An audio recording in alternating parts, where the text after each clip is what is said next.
Dámy a páni, dnes sa pozrieme na Seedance Pro a na Prahu trochu inak. O čom hovorím? Čekuj.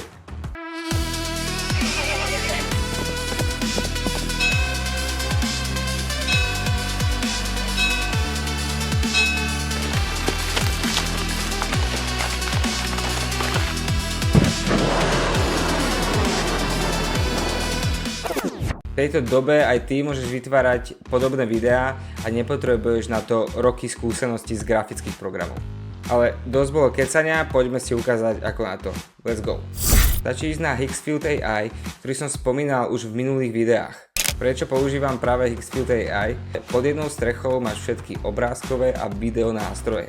Stačí ísť na túto stránku, vybrať si video, kliknúť na Seedance Pro. Vložíš obrázok, ktorý si nafotil, alebo si stiahol z netu, alebo vytvoril cez AI, to je jedno. Zadaš prompt a dáš vytvoriť. A to najlepšie, Seedance Pro podporuje Full HD ako jeden z mála grafických videonástrojov. A to je za mňa pecka. Takže to je všetko. Zdravím ťa.